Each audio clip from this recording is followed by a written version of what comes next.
Have you ever spoken in a room full of people and felt invisible? Have you ever explained something valuable, but no one paid attention? Do you ever wonder why certain people, some less intelligent, less experienced, even less likable, can dominate conversations, sway opinions, and command respect? They're not necessarily smarter than you. They're not better. They're not even always right. But they've mastered something most people ignore, a hidden psychological lever. And here's the truth. When you know how to use this trick, everyone starts listening. Their eyes find you.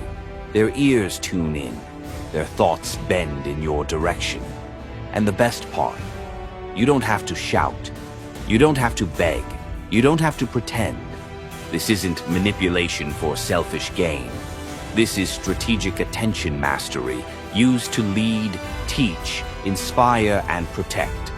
Welcome to the art of silent influence.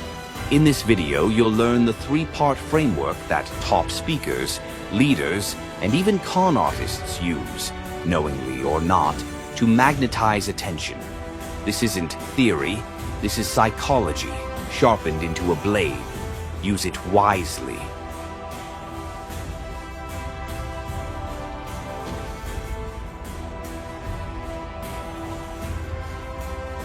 Let's begin with the truth most people never see. People don't listen to you because of what you say. They listen because of who they think you are.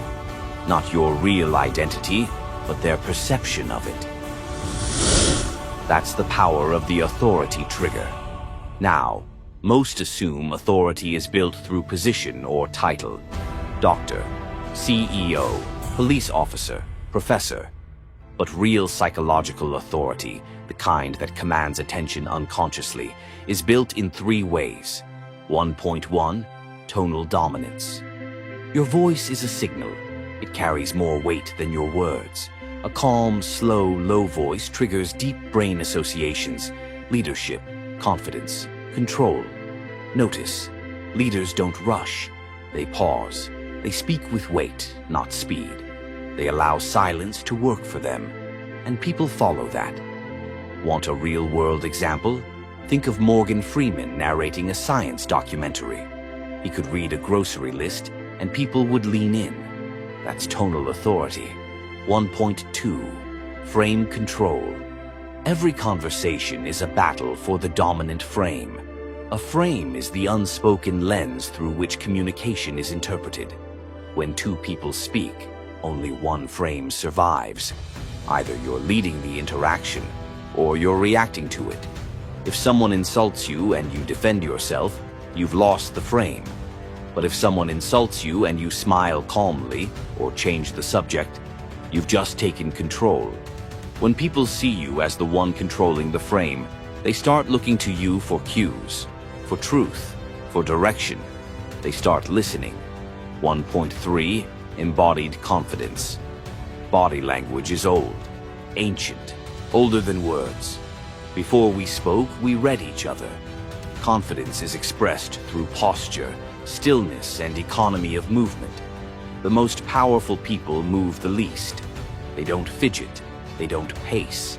They occupy space with stillness and control. This sends a signal. I don't chase attention. Attention comes to me. Combine these three, tonal dominance, frame control, and embodied confidence, and you become magnetic. You don't demand attention. You command it.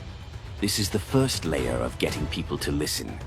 Make them feel, without words, that you are worth listening to.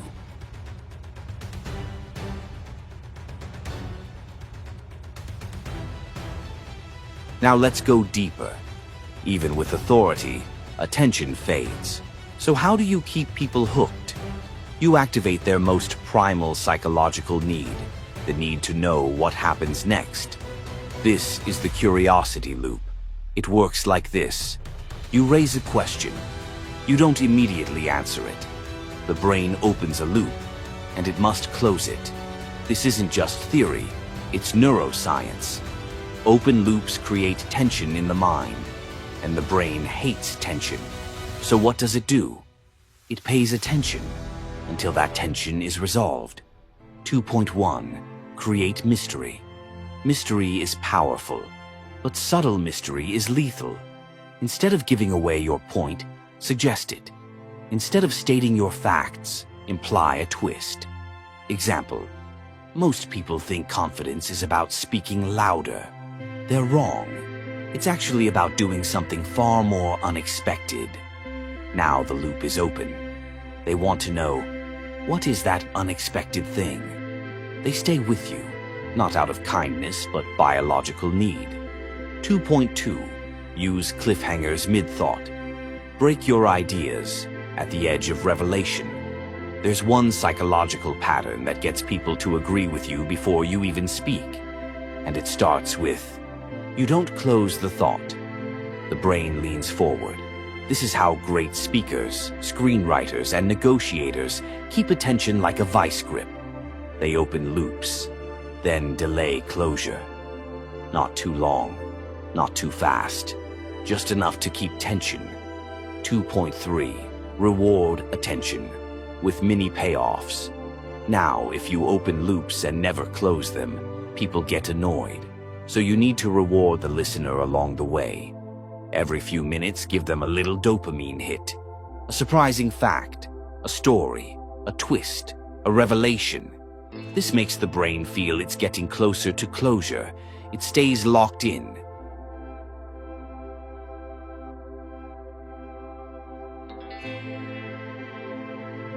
And now, the final piece. The part most people miss. If you want people to listen, don't focus on being interesting. Focus on being interested.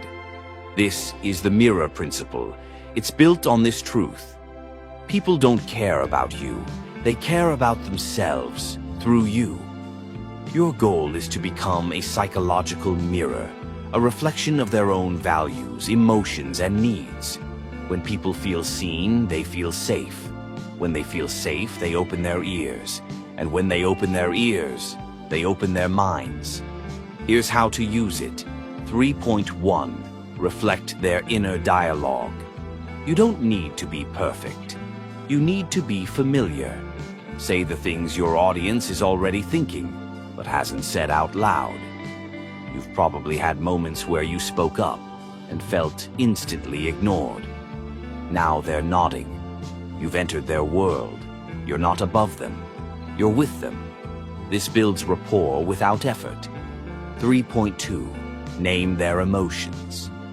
Before they do, great communicators do this. They name what people feel, before those people even know how to name it. Right now, you might be feeling like this sounds useful, but also wondering, can I really use this in real life? Boom. You've invaded their private thoughts. But instead of feeling violated, they feel understood. That's rare. That's powerful. That's the mirror. 3.3. Make them the hero. Always position your audience as the hero of the story. You're not the genius. You're the guide. You're not the spotlight. You're the torch. When people feel that listening to you helps them win, grow, rise, they'll keep listening. For hours.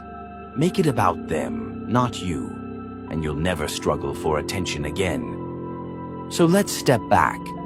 You came here to learn a trick to get people to listen, but what you really learned is a system.